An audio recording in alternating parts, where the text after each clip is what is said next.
and welcome to this week's Scribbles update. And we are going to kick it off by talking about something that affected many people.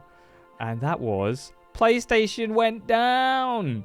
So last weekend, all PlayStation owners just had to sit and stare at an error message for 24 hours. I think it was Saturday, but for some people it was the Friday night. So it's the time where people who are like working full time and working or school or things like that, like it's the prime gaming hours, right?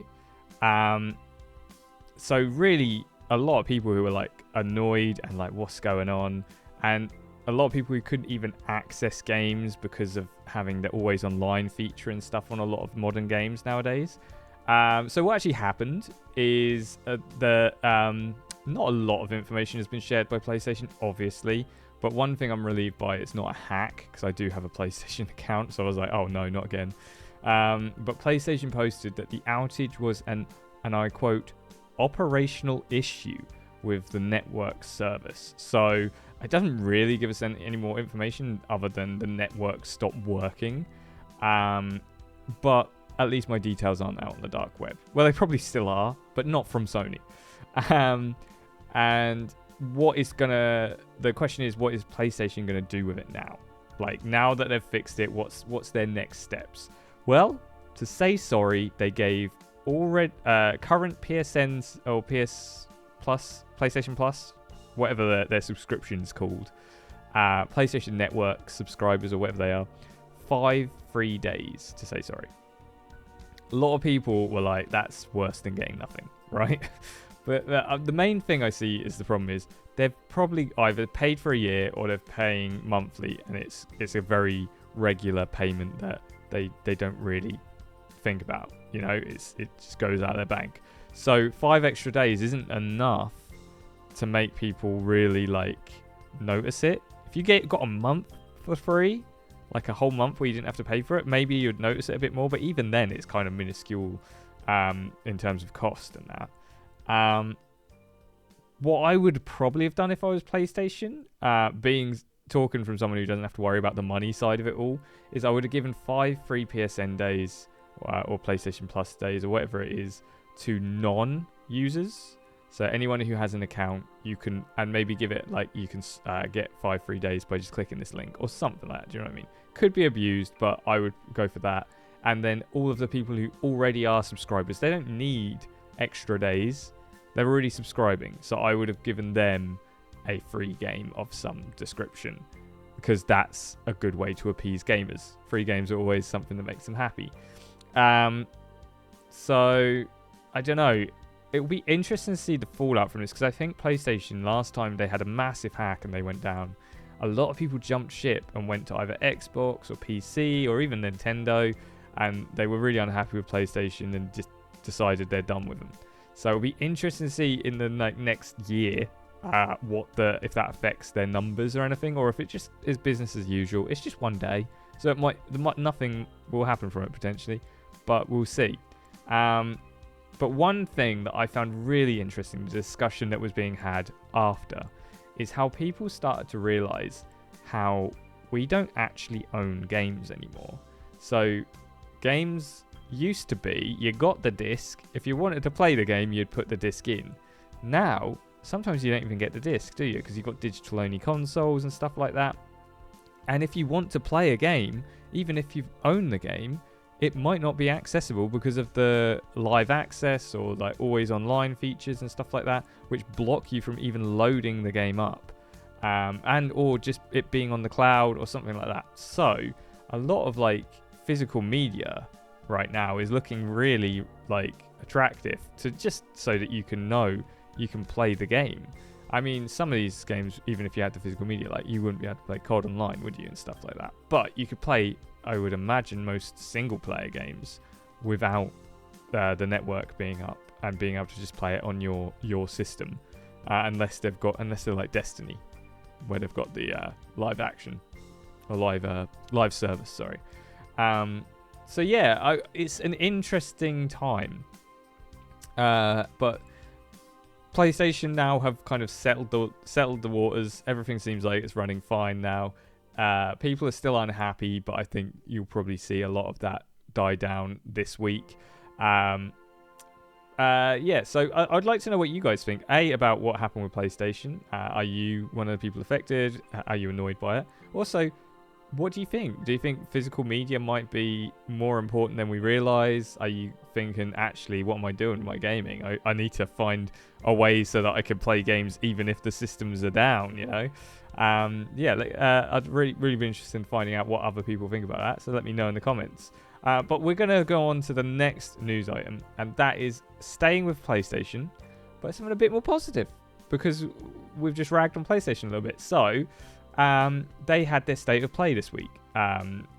It's their first one for 2025, and loads of trailers for new games coming out this year and in 2026.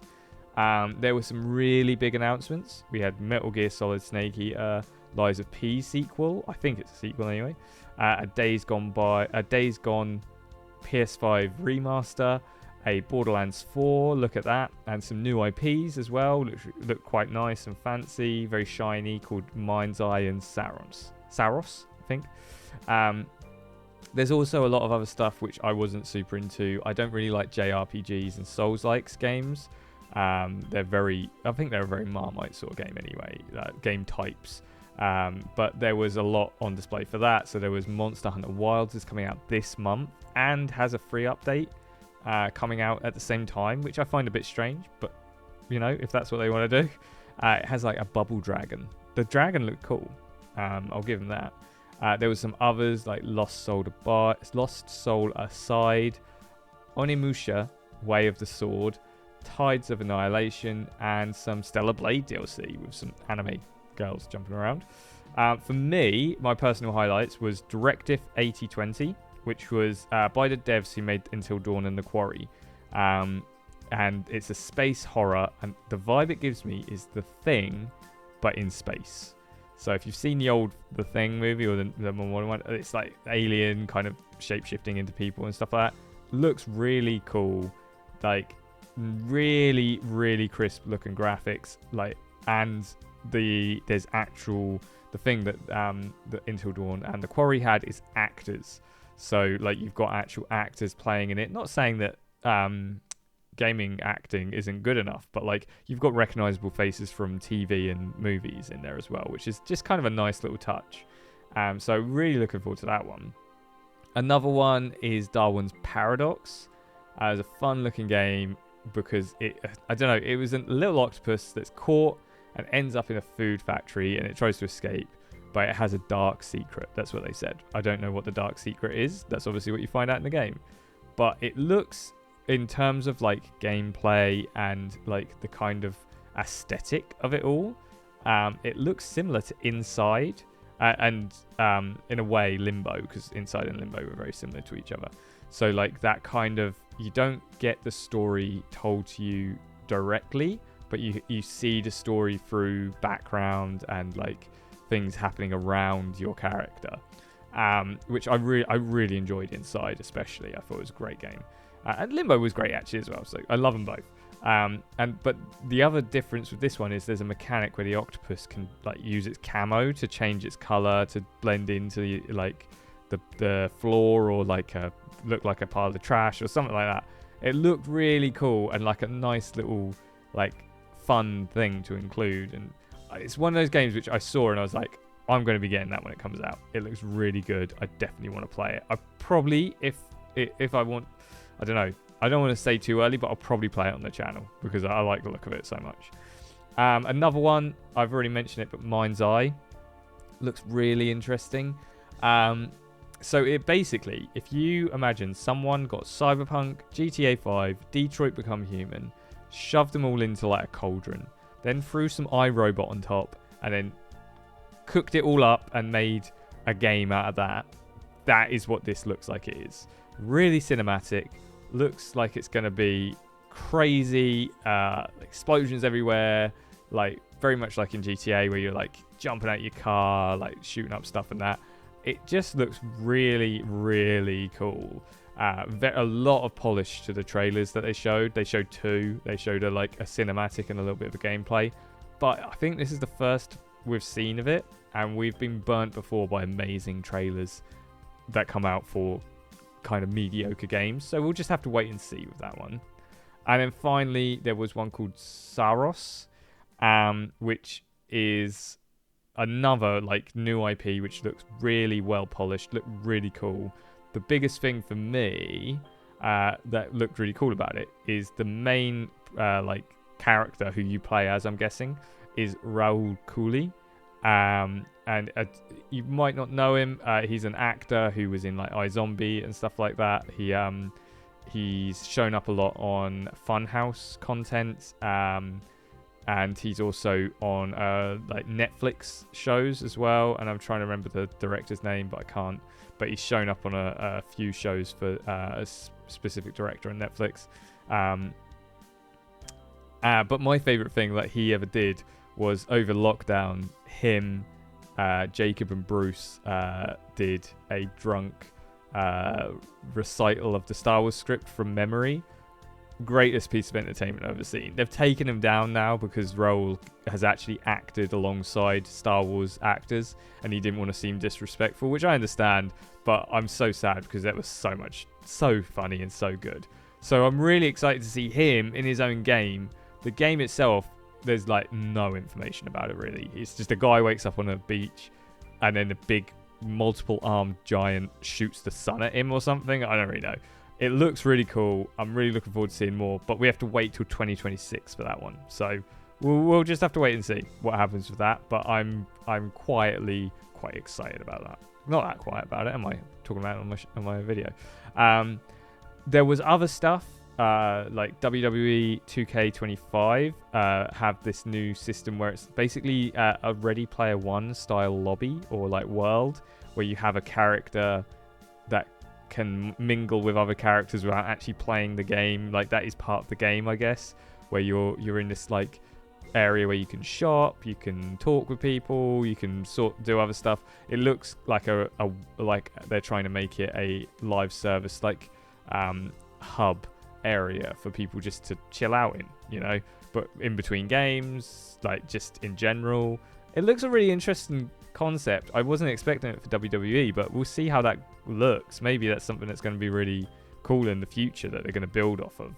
And we probably will see more in future games, I guess, people wanting to make it not just a place where you play your game, but a place where you can hang out as well.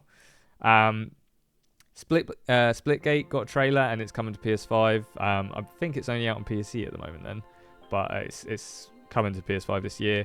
Splitgate is quite fun, but it did die quite quickly for me. The enjoyment of the game, it was a little bit boring after a while. It got a bit stale, so I'm okay about it, but I'm not that excited. A new Five Nights at Freddy's, not my thing, but I know that's huge online. There's loads of people who love it, so it's going to be a massive game. Looked very creepy, did look scary. There's a longer trailer for Split Fiction, which is the next game from the people who did It Takes Two. And that looked really good. I'm excited for that one. It's couch co-op, and you don't get enough couch co-op nowadays. And there was a trailer for a stop-motion animated game called The Midnight Walk, which looked creepy. Very creepy, but really cool style because of the stop-motion. Really loved it. And there was even more. But yeah, so those were my thoughts on the state of play. Let me know in the comments what you thought about it. I did a live reaction video with my mates. Well, I say with my mates on my mate's channel. My mates couldn't join me. They said that they could, and then last minute stuff popped up, so I did it on my own. So if you do want to watch me reacting to all of the stuff, it's got all of the trailers in the video as well. I'll put a link below to the Patch Note Blokes reaction video. And then on to the next news bit. Okay, so the next news item is about Kingdom Come Deliverance, which came out on the 4th of Feb, and it's the first proper major game release I think we've had this year, proper big game that people have been looking forward to. The first Kingdom Come Deliverance came out, and it was great. First Kingdom Come game, came out, and it was great. Everyone loved it. A lot of people loved it. It was a bit of a surprise hit. I think, if I remember correctly, it might have been something related to Kickstarter. But it's a great game. I really enjoyed it. And so the second one has had a lot of hype around it, and that's usually a bit of a warning sign, because a game with hype around it, it's very easy to let the hype down. But early signs are looking very good. It got an initial Metacritic score of 90, and it's now down to 88, but that's still pretty decent. And the user score is 84, sorry. So it's safe to say people are loving the game.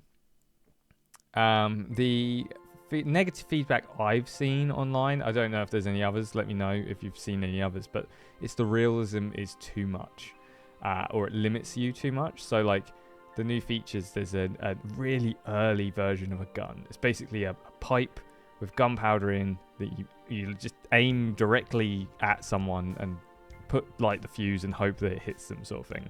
But a lot of people found it difficult to use and complained that it wasn't very good because you couldn't hit people with it and stuff. But it's a game based on realism, and it's a gun where there was no accuracy to it, and it was not going to be like a shotgun or anything where you're running around just blasting people.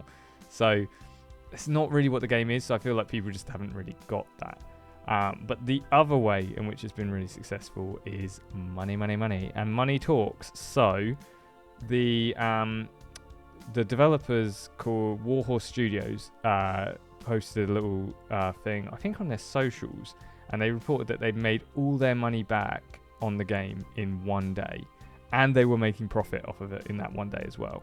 So they're now just making pure profit off of it after that day one release, how many they sold, which is amazing. It's great to see a single player narrative game doing that well. It means that it's kind of the market talking. The market is saying, this is what we want. We want more single player narrative games, less of this live service and stuff like that. And they have even said that they've got some future DLC coming up as well for the game now that it's done so successful. So it's like even more like commitment to that game, and that's really cool. I haven't picked it up yet. I will definitely be picking it up at some point, but it's just such a time sink. I'll be putting it's like a 68 hour game minimum. Whereas I don't have 60. I work full time and I do YouTube stuff as well. So I will be playing it, but it will probably be when I've got some time off or something later on in the year, or things quieten down, and I'll probably decide to give it a go. But yeah, so that's Kingdom Come Deliverance 2. Just some really good news in the gaming world that a game like this has done well and is continuing to do well. And hopefully we're going to have more of these like really rich story games coming out from studios like this. That's what we want, isn't it? But we're going to pivot now to the other side of gaming, to the online multiplayer, and we're going to look at Rivals. So Marvel Rivals burst onto the scene this year, pushing Overwatch 2 out of its way to make the top spot of the 5v5 PvP game that is so popular apparently at the moment. Don't get me wrong, I do enjoy it, but I feel like there's a lot of these games out, so it's getting a little bit boring. And it's going really well for Marvel Rivals until they did an announcement. And their announcement was that they plan to drop everyone's rank 4 divisions at the mid-season, and all of your costume and crest rewards would be refreshed at the half-season instead of the full season. Now, that was kind of different to what they had previously said. And they had also, what's the point of a full season if you're going to halfway through the season cut everything? It just didn't make sense. So loads of people were really not happy. All of the gamers who played it, all of the player base were just like, no, this is terrible. And what do you do when you're not happy? You go to social media and you voice your outrage. And a lot of people did. And it looks like it actually worked, because within 12 hours of doing that announcement, NetEase had already rescinded what they were going to do. The changes to mid-season are now just that you have to complete 10 competitive games to be eligible for anything, which seems like a very sensible thing to do. All of that cutting progression, all of that moving you down ranks is cut from the idea now. So it's it's a really weird move that they did. I'm not quite sure why they chose to do that, but they did, and it did not go well. They've kind of smoothed over things now by saying, don't worry, we're listening. And to be fair, they did listen, which is good. And so that's hopefully something which will continue to improve with Rivals, that they will continue to listen. I personally would like to see more different game modes within Rivals rather than all the other stuff that they're doing, because I find that the one game mode that they have can get a little bit stale. It's just playing the same rounds again and again and again. Different maps, which are beautiful maps, don't get me wrong, but I want something a little bit different. So hopefully they will have more game modes and stuff coming out. It's an early days for this game, so I'm not expecting that soon, but something along the horizon would be quite nice. But it's not all doom and gloom for Rivals, because on 21st of Feb, so coming up quite soon, Fantastic Four, the two remaining characters that they have, the Thing and the Human Torch, are going to be added to the roster, and people have been quite excited for this one. So you're going to see people flying around as the Human Torch and smashing clobbering time as the Thing. So yeah, it's looking up again for Rivals after a brief blip of messing with their fan base and user base, but hopefully they have learnt their lesson, and future updates will be a bit more thought out and not as harsh as what they did there.